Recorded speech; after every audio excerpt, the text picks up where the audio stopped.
Hi, my name is Kelly Ross, and I am your host at Take 5 Tax Tips with Kelly. In this video, we're talking about whether to contribute to a TFSA account or an RSP account. This is a question that comes up a lot, and we're going to clarify all the different situations around it. With a TFSA account, one of the very key things you want to understand is that there's a certain amount that you can contribute each year that is dictated by the government. It has nothing to do with the amount of income that you receive in any year at any point in time. Each year, the amount may change based on government legislation.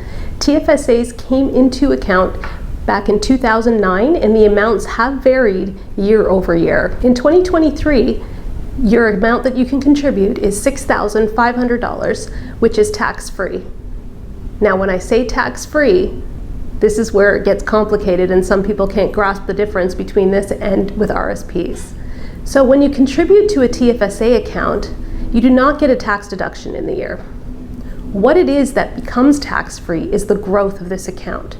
So let's say you invested $10,000 over a multitude of years into your TFSA account, and that grew to $15,000. Well, that additional $5,000 that it grew to, you don't pay tax on. If it was in another account at that point in time, you would have received a T5 or potentially a T3 slip in relation to that amount, and you would have paid tax on it on your tax return. With a TFSA account, you do not receive that slip, nor when you take out the money out of this account when you do need it, will you have to pay any tax on it. The TFSA account, the amount that you can contribute increases with each year as it goes by.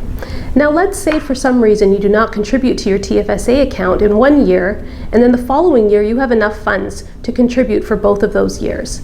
You can contribute because that room is still there, ready, willing, and able for you to work in your favor and still be tax-free. Now, what happens if you need money at any point in time? You can access that money, and that's the beauty of a TFSA account. Sometimes, depending on the mechanism that you are investing within that TFSA account, it could take a couple of days to potentially withdraw out of the type of account it is. If it's in a stock that it's being saved in, you'll have to talk to your financial advisor about that. But one of the beauties of this is that room will come back to you. So let's say you took $5,000 out of that account. Well, not this year can you put that $5,000 back in, but next year you can, because that room will go back and increase for you at that point in time. What happens if you become a non-resident in the year? So you were Canadian, you had the TFSA room in order to contribute, then you became a non-resident in the year. Well, don't worry, you don't have to take your money out of your TFSA account. You can leave it there. However, what's really important is that you don't think that you have that room to contribute in those years. So in any year that you are a non-resident, you cannot contribute to your TFSA account, or you will be considered over-contributed if you didn't have that room already sitting there waiting for you. So just be very wary of that, because the penalties do add up and they can be stiff. So one thing to be cautious of here is that RSPs do have a bit of a tolerance room. TFSAs do not. The first dollar you go over is the first dollar you're going to have a penalty on. The penalty for this is 1% per month. So it can definitely add up the longer you have it in there. Now, the moment that you do realize that you are over-contributed in your TFSA, my advice to you is to take it out right away so you can limit that penalty as it comes due. Now let's move on to RSPs and how they're different, because they do work very differently for you. While there are some tax benefits, much like the TFSA, they work in contrast to the way the TFSAs work.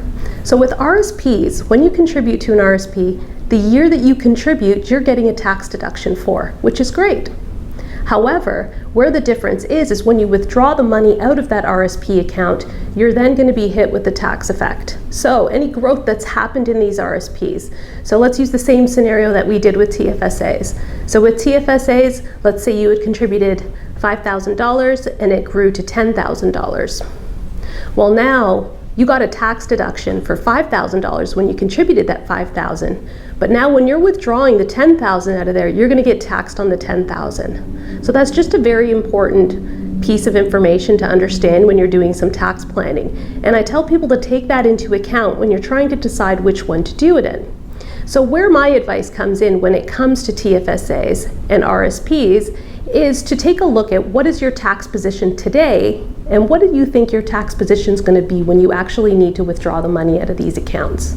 So let's say today usually, and in most cases what happens is you're contributing to those accounts when you have more income coming in because there's more cash flow available to you. So your tax bracket is most likely higher. So that makes sense to contribute to an RSP so you can take the tax deduction and reduce that tax bracket that you have in those years, thereby reducing your tax impact.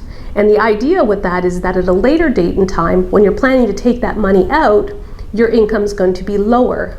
So you'll be at a lower tax bracket. So even though the income has gone up and the amount that you're going to be taking out of those accounts is going to be larger, it's potentially in a position where your tax bracket is going to be lower and overall tax rate could be less. But you really need to think about what that future looks like for you. Because if you're contributing in those years where you're making less money and you're in the lower tax bracket, it's not the right vehicle for you. TFSAs is definitely the better vehicle for you in those years because your tax bracket is low. So just be wary of that when you're trying to decide between the TFSAs and RSPs. And also, for anybody who's a corporate owner, I want to just throw this in here for you. When you're deciding between the two, you really need to talk to your accountant because they need to do some planning if you want to do RSPs and you may not have RSP contribution room because we do not want to get you in an over-contribution scenario. Unlike TFSAs, there is a $2,000 a year tolerance limit before the penalty is on you. However, there is still penalties that you do have to pay, and you do need to file what's called a T1 OVP form. One of the other tips to do with RSPs that isn't available with TFSAs, you have the ability to borrow from those RSPs as long as you're planning to put it back in, and then you won't have any tax effect. So for example, what's called the HBP plan, which is the home buyer's plan. This allows you to withdraw money out of those RSPs in order to buy your first home, as long as within a 15-year period you're going to repay it. And the government will set up a minimum amount that you need to repay each year. And if you're already contributing to RSPs on a regular basis, you can also just allocate a portion of that towards your minimum so you don't have to worry about having to do any additional amount for any of those recontributions. Now, the other aspect that's available for you as well, and this is one that a lot of people don't know about, it's called the LLP. So it's called the Lifelong Learning Plan. And in this one, you have the ability to withdraw off your RSPs as well. And in this plan, you would repay it over a 10-year period, and you can borrow it off of there for both you or your spouse. This isn't for your children, because that's what the RESP vehicle is for. This is for you as the adult or you as your spouse that you'd be able to contribute from, and you can both also do this from each of your plans, which is an amazing thing to do as well. Check out our blog that is posted on our website. We'll also put a link in the comments here below this video where you can go and get more information on this, including some links to some specific websites as well. Thank you for joining me for Take 5 Tax Tips with Kelly. Don't forget to subscribe to our channel for more information and updates as they become available.